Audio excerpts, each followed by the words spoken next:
Being going to put you in the top 10% of adults living today. Because only 10% of adults, only the top people, ever come to a seminar like this. There's 100 things that you could have been doing. You made a lot of sacrifices in time and cost and so on. So for you to be here, put you in the top 10%. Many years ago, when I was trying to figure out why the world worked the way it did, I came across a part of philosophy that I never forgot. In October 1973. And basically the question is, how can you tell who a person really is? How can you tell who a person really is? Is it what they say or what they write or what they promise when they run for public office? How can you tell? And what's the answer? It's only by what they do. And what I found, the book is called Human Action.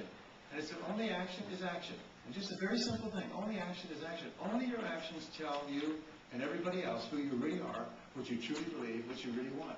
And the very fact that you're here. Now, we noticed that no one was brought at gunpoint. So it means everybody is here voluntarily. And what you do voluntarily, when you have a choice, tells you and everybody else around you who you really are inside. And the very fact that you're here means you're in the top 10%.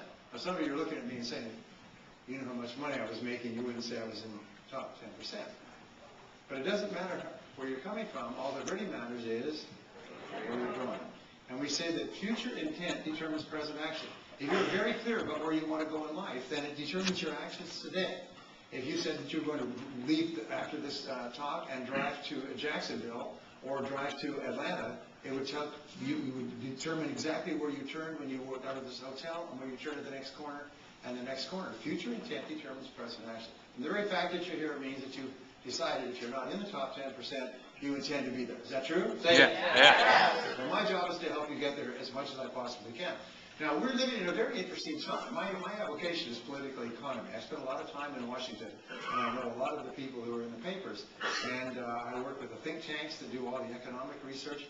And we're in an incredible time, perhaps the most traumatic time financially in 100 years. About 1907, by the way, we had a financial panic and breakdown where the entire economy almost paralyzed. And J.P. Morgan got together with some of his wealthiest people, and he wrote a check to the U.S. government to bail it out. I mean, that's how much money he had.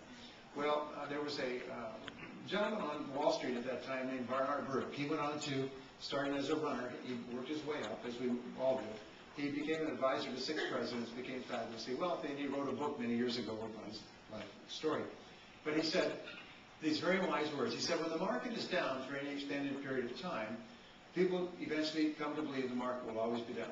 He said, when the market is up for any period of time, remember the heydays of the real estate and buy, sell, trip, so on. When the market is up for any period of time, eventually people will come to believe the market will always be up. He said, both are wrong. He said, the market will fluctuate.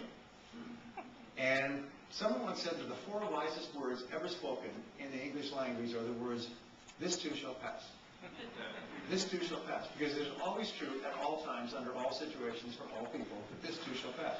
So when you look at the trauma, remember, a lot of people get caught up in the froth and